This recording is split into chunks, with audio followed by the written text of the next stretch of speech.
गुहगीता हिंदी अनुवाद। प्रथम अध्याय मनोविकार। ब्राह्मणों ने कहा, हे सूतपुत्र, हे महाबुद्धिमान, आप कथावाचक है और दयालु भी है। आप ही इस निष्पाप गुहगीता का वर्णन करने योग्य है। सूत ने कहा, एक मुनि बड़े उत्सुक होकर गुहगीता सुनना चाहते थे। वे कर्मयोगी थे और प्रतिदिन हिडिंब से प्रार्थना करते थे। उन्होंने कहा, क्या तुम थक गए हो? यदि तुम सुनना चाहते हो तो मैं आदरपूर्वक अपनी कथा कहता हूं। ऐसा कहते हुए हिडिंब भी एक दिन फिर वहां आया। मुनि ने कहा, हे करुणा सागर, आज मेरा सत्कार स्वीकार करें और मुझे गुहगीता सुनाएं। हे हिडिंब, आप ही इसके वक्ता है, क्योंकि आप महान भक्त हैं।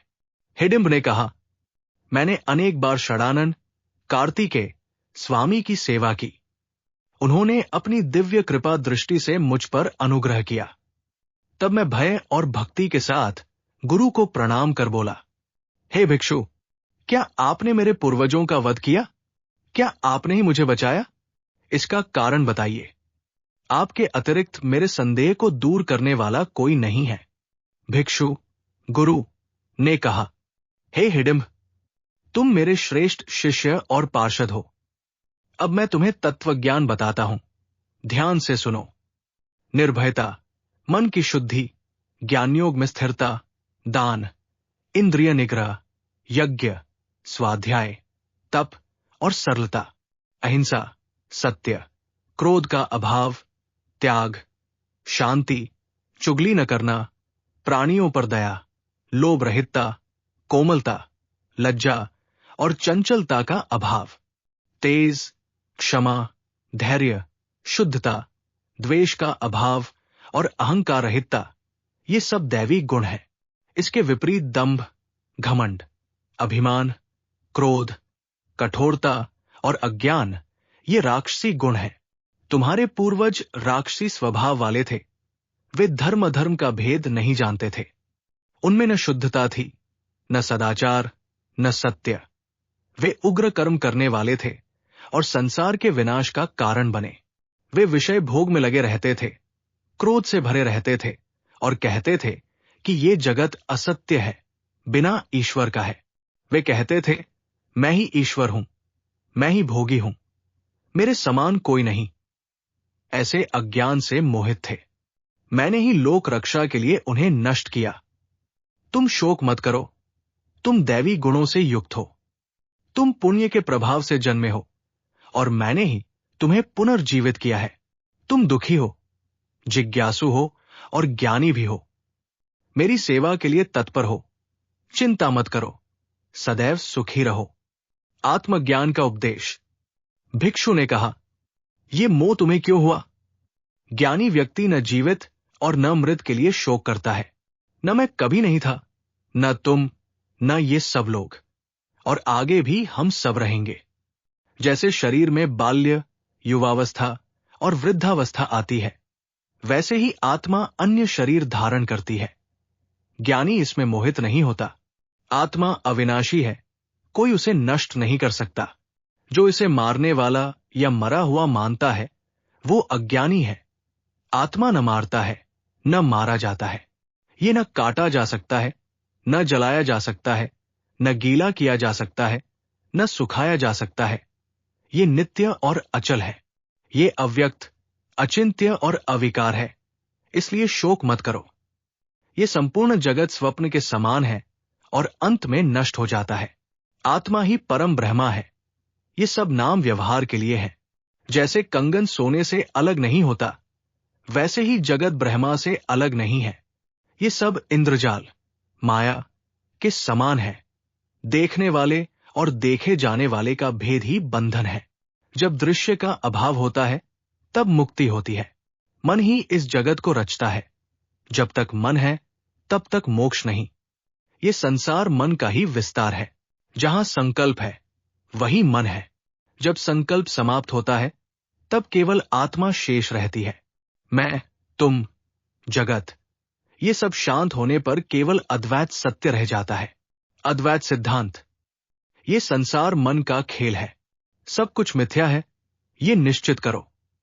जो ब्रह्मा को जानता है वो जीवित रहते ही मुक्त हो जाता है। वो ब्रह्मा आनंद स्वरूप, निर्गुण और सत्य है। इसे जानकर कभी भय मत करो।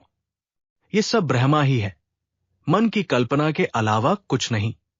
न कोई जन्मता है न मरता है, सब मिथ्या है। मैं शरीर नहीं हूं, ये जानकर मनुष्य मुक्त हो जाता है। अज्ञान छोड़ो, ज्ञान प्राप्त करो और संसार से ऊपर उठो। ये शरीर जड़ और अशुद्ध है, फिर इसके कारण क्यों दुखी होते हो? मन को जीतना ही सबसे बड़ा साधन है। विवेक से इंद्रियों को जीतकर संसार से पार हो जाओ। जो भी करते हो ये समझो कि सब मिथ्या है, तुम ही परमात्मा हो। द्वितीय अध्याय संभाव। भिक्षु ने कहा, आंतरिक कल्पनाओं को त्याग कर स्वभाव में स्थित होकर संसार में विचरण करो। मैं करता नहीं हूं, इस भावना से समता प्राप्त होती है। जब सुख दुख में संभाव हो जाता है तब शांति मिलती है। जो सभी प्राणियों में संभाव रखता है उसे पुनर्जन्म नहीं होता। सब कुछ त्याग कर स्थिर रहो, यही सत्य है। वासनाओं को पूरी तरह त्याग कर शांत हो जाओ। जो वासनाओं को छोड़ देता है वही मुक्त है। ये सब संसार भ्रम है, ज्ञानी के लिए ये तुच्छ है। सब और आत्मा ही है, आत्मा के अतिरिक्त कुछ नहीं। जहां मैं नहीं हूं ऐसा कुछ भी नहीं है। सब कुछ ब्रह्मा है। भेदभाव छोड़ दो, तब न शोक रहेगा, न मोह, न जन्म मरण। वर्णाश्रम का विवेचन। वर्ण और आश्रम का भेद लोक व्यवस्था के लिए है। जैसे भोजन, औषधि और धातुओं के भेद उपयोगी होते हैं, वैसे ही वर्ण व्यवस्था भी उपयोगी है। इसमें द्वेष नहीं होना चाहिए, अन्यथा समाज का विनाश हो जाता है। जाति कर्म से होती है, आत्मा से नहीं। आत्मा अज्ञान के कारण शरीर से अपना संबंध मान लेती है। जिसे ब्रह्म ज्ञान हो जाता है उसके लिए वर्णाश्रम का बंधन नहीं रहता। अंतिम उपदेश। हे हिडिंब, निश्चय पूर्वक मेरा भजन करो और निर्भय रहो। इस प्रकार ब्रह्म विद्या और अद्वैत ज्ञान से युक्त गुहगीता का प्रथम और द्वितीय अध्याय समाप्त हुआ। तृतीय अध्याय अज्ञान का मूल। हिडिंब ने कहा, हे स्वामी, हे प्रभु, देवताओं और प्राणियों के उस रहस्य को बताइए जिससे केवल भावना के बल से ही जीव मोक्ष को प्राप्त कर ले। भिक्षु गुरु ने कहा, मैं तुम्हें यह रहस्य संक्षेप में परंतु विस्तार पूर्वक बताता हूं।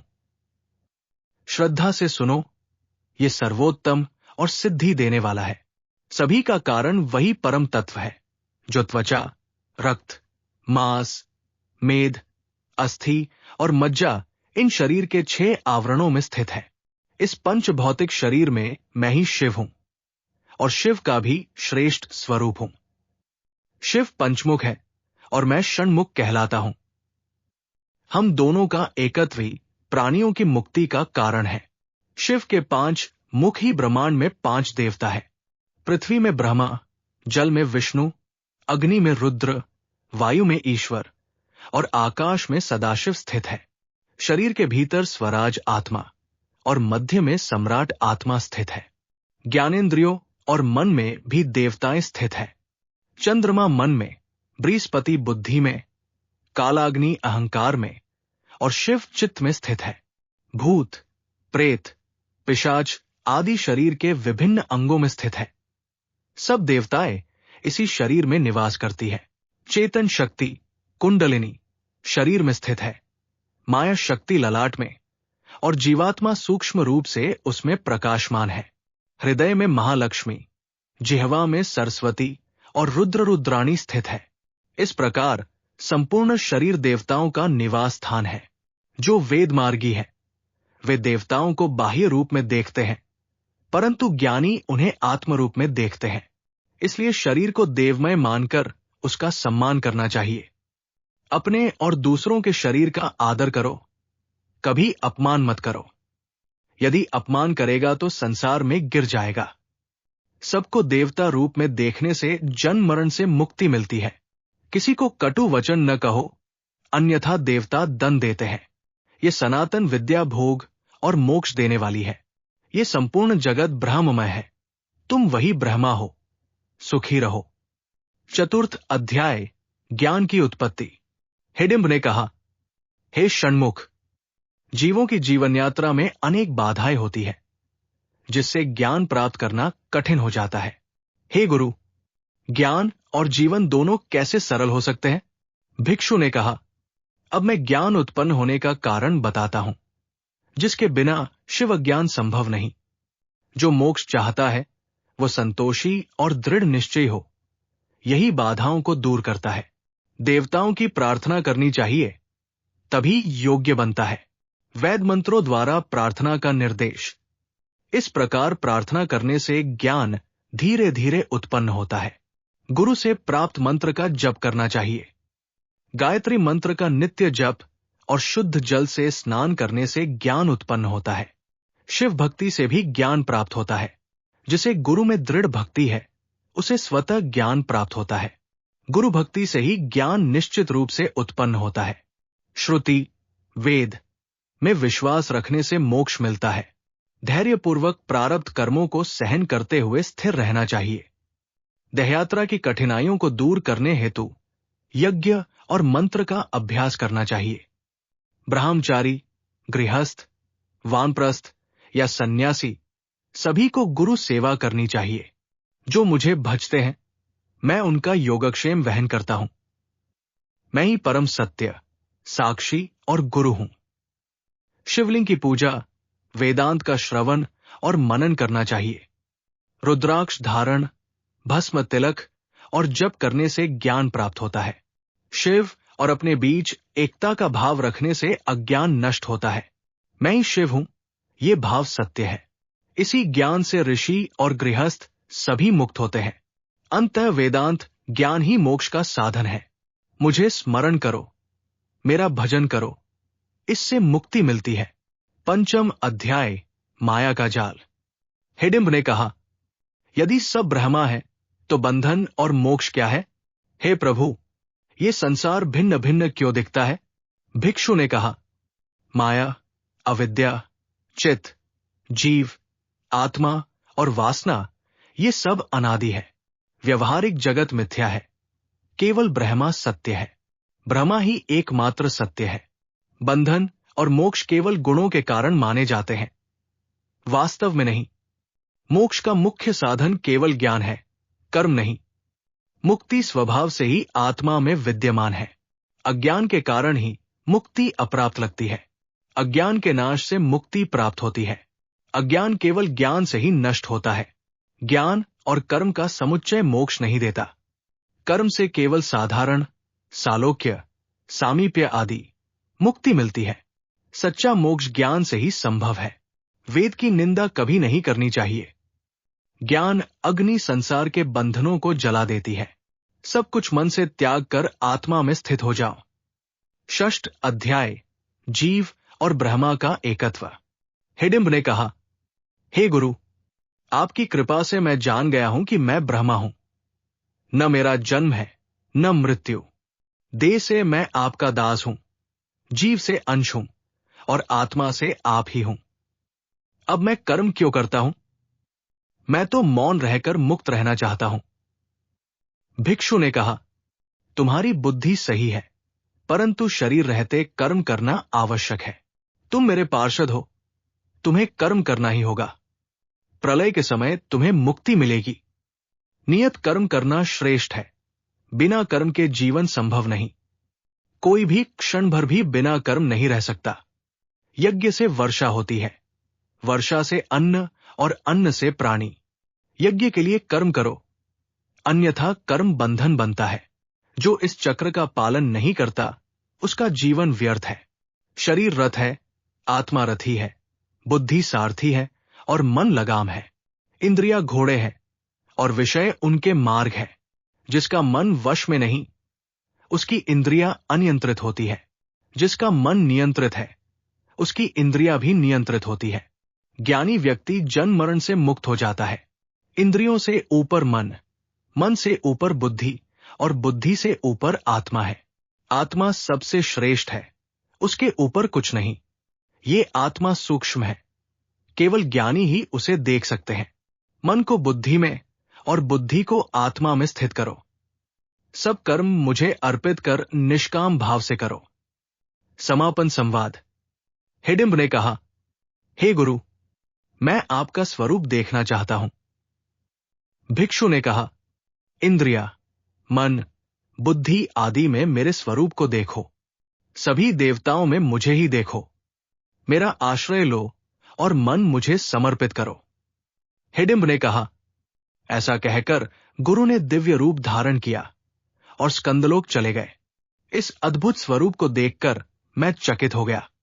अब मैं संसार में गुरु की आज्ञा से कार्य करूंगा। जो इस गुहगीता को सुनता है वो धन्य हो जाता है। जो इसका अर्थ समझता है वो निश्चित ही मुक्त हो जाता है। इस प्रकार गुहगीता के तृतीय, चतुर्थ, पंचम और षष्ठ अध्यायों का पूर्ण हिंदी अनुवाद समाप्त हुआ।